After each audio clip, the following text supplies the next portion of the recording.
James clear की किताब atomic habits एक बहुत ही दिलचस्प और शायद थोड़ा उल्टा लगने वाला आइडिया सामने रखती है।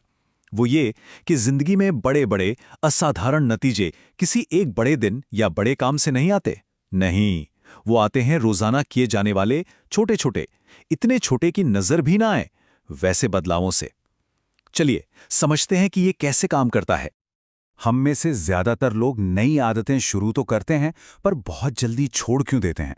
इसका जवाब छुपा है इस ग्राफ में, जिसे कहते हैं निराशा की खाई। देखिए, हम सब उम्मीद करते हैं कि हमारी मेहनत का फल एक सीधी लाइन में ऊपर जाएगा, पर असलियत यह है कि नतीजे धीरे धीरे बढ़ते हैं। ठीक वैसे ही जैसे कोई इन्वेस्टमेंट कंपाउंड होता है, और शुरू में जब वो असर दिखता नहीं है तो हमें लगता है कुछ हो ही नहीं रहा, और बस वहीं पर हिम्मत टूट जाती है। जैकब रीस की ये बात इस आइडिया को बहुत खूबसूरती से समझाती है। सोचिए, एक पत्थर तोड़ने वाला अपनी चट्टान पर 100 बार हथौड़ा मारता है और एक खरोच तक नहीं आती, पर जैसे ही वो 101वीं बार मारता है, पत्थर 2 टुकड़ों में टूट जाता है। अब क्या वो आखिरी चोट जादुई थी? नहीं, वो तो बस नतीजा थी उन 100 चोटों का जो उससे पहले लगी थीं। लगातार किए गए छोटे छोटे प्रयासों की असली ताकत यही है। तो फिर सवाल ये उठता है कि इस निराशा की खाई को पार कैसे किया जाए। जवाब इस किताब के सबसे हार से आइडिया में है। हर दिन सिर्फ 1% बेहतर होने की हैरान कर देने वाली ताकत। ये जो नंबर है ना, ये थोड़ा चौंकाने वाला है। इसका गणित बहुत सीधा है। अगर कोई हर दिन सिर्फ 1% बेहतर होता है तो 1 साल के आखिर तक वो 37 गुना बेहतर हो जाएगा। ये कंपाउंडिंग का वही जादू है जो हम पैसों के मामले में सुनते हैं, पर यहां ये हमारी आदतों और स्किल्स पर काम कर रहा है।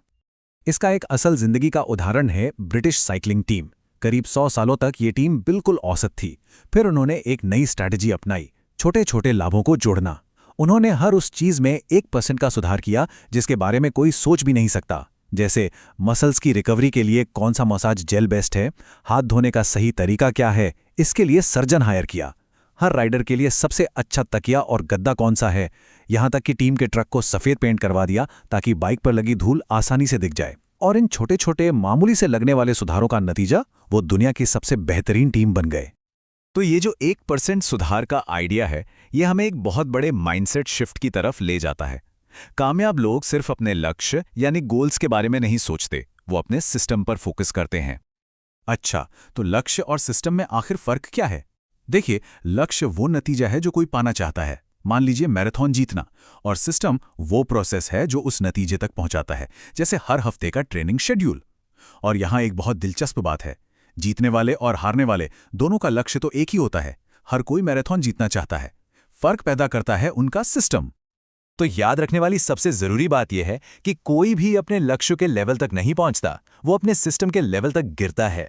एक मजबूत सिस्टम ही वो सेफ्टी नेट है जो ये पक्का करता है कि जब मोटिवेशन कम हो तब भी प्रोग्रेस ना रुके। ठीक है, तो ये माइंडसेट तो समझ में आ गया, पर इससे अपनी जिंदगी में लागू कैसे करें? यहीं पर आते हैं बिहेवियर चेंज यानी व्यवहार में बदलाव के 4 बहुत ही सरल नियम। ये अच्छी आदतें बनाने और बुरी आदतों को तोड़ने के लिए एक प्रैक्टिकल गाइड की तरह हैं। ये 4 नियम हैं। पहला, इसे स्पष्ट बनाएं। दूसरा, इसे आकर्षक बनाएं। तीसरा, इसे आसान बनाएं। और चौथा, इसे संतोषजनक बनाएं। चलिए अब एक एक करके इन चारों को समझते हैं। पहला नियम है, इसे स्पष्ट बनाओ। इसका सीधा सा मतलब है कि अपने आसपास के माहौल को इस तरह से डिजाइन करो कि अच्छी आदतों के लिए इशारे यानी क्यूज अपने आप ही मिलते रहें। और ये उदाहरण दिखाता है कि हमारा माहौल कितना पावरफुल हो सकता है। एक हॉस्पिटल की कैफेटेरिया ने पानी की बिक्री करीब 26% तक बढ़ा दी। कैसे? सिर्फ पानी की बोतलों को ज्यादा जगहों पर रखकर। उन्होंने किसी को पानी पीने के लिए नहीं कहा, कोई ऐड नहीं चलाया, उन्होंने सिर्फ पानी को ज्यादा स्पष्ट यानी ज्यादा विजिबल बना दिया। तो अपनी आदत को स्पष्ट बनाने के बाद अगला कदम है उसे आकर्षक बनाना। ये नियम हमारी इच्छाओं की ताकत का इस्तेमाल करता है। एबीसी चैनल की TGIT स्ट्रैटेजी इसका एक जबरदस्त उदाहरण है। TGIT यानी थैंक गॉड इट्स थर्सडे। उन्होंने गुरुवार रात के अपने शोज देखने की आदत को उन चीजों से जोड़ दिया जो लोग पहले से ही करना पसंद करते थे, जैसे आराम करना, पॉपकॉर्न खाना, वाइन पीना। तो उन्होंने जो आदत वो बनवाना चाहते थे यानी शो देखना, उसे दर्शकों की मौजूदा इच्छाओं से जोड़कर बहुत ज्यादा आकर्षक बना दिया। तीसरा नियम है, इसे आसान बनाओ। ये नियम इस सच पर आधारित है कि हम इंसान हमेशा कम से कम मेहनत वाला रास्ता ही चुनते हैं। एक फोटोग्राफी क्लास की ये कहानी इस नियम को बहुत अच्छे से समझाती है।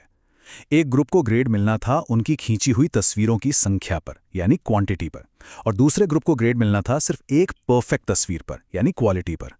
नतीजा जानते हैं क्या हुआ? सारी बेहतरीन तस्वीरें क्वांटिटी वाले ग्रुप ने खींची थी। क्यों? क्योंकि वो परफेक्शन की चिंता किए बिना बस काम करते रहे, अपनी गलतियों से सीखते रहे, और इस तरह उन्होंने एक्शन लेने को अपने लिए आसान बनाए रखा।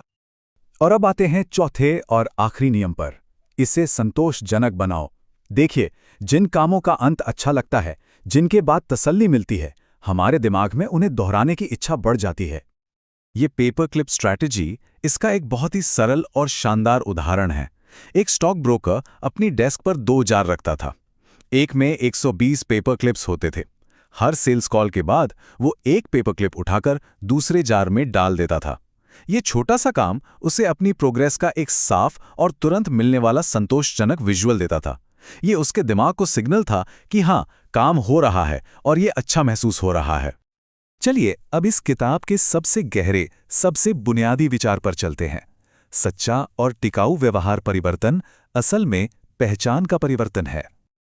देखिए, असली मकसद एक किताब पढ़ना नहीं है, असली मकसद है एक रीडर बनना। मकसद एक मैराथन दौड़ना नहीं, बल्कि एक रनर बनना है। जब कोई आदत हमारी पहचान का हिस्सा बन जाती है ना, तो उसे बनाए रखने के लिए किसी बाहरी मोटिवेशन की जरूरत ही नहीं पड़ती, वो बस हम बन जाते हैं। इस आदमी की कहानी को देखिए जिसे नाखून चबाने की आदत थी। उसने सालों तक अपनी इच्छा शक्ति से कोशिश की, पर कुछ नहीं बदला। फिर एक दिन उसने अपना पहला प्रोफेशनल मैनिक्योर करवाया, और जब उसने पहली बार अपने नाखूनों को इतना अच्छा और साफ देखा तो उसे उन पर गर्व हुआ। बस उसी पल उसकी पहचान बदल गई। अब वो नाखून चबाने वाला नहीं, बल्कि ऐसा इंसान बन गया जो अपने नाखूनों का ख्याल रखता है। और उस दिन के बाद उसने फिर कभी अपने नाखून नहीं चबाए। तो ये पूरा विश्लेषण हमें एक बहुत ही अहम सवाल पर लाके छोड़ता है। आज ऐसी कौन सी एक छोटी सी आदत शुरू की जा सकती है जो उस इंसान की पहचान को मजबूत करे जो कोई बनना चाहता है? याद रखिए, जवाब किसी बड़े कारनामे में नहीं, बल्कि आज उठाए गए एक बहुत छोटे से कदम में छिपा है।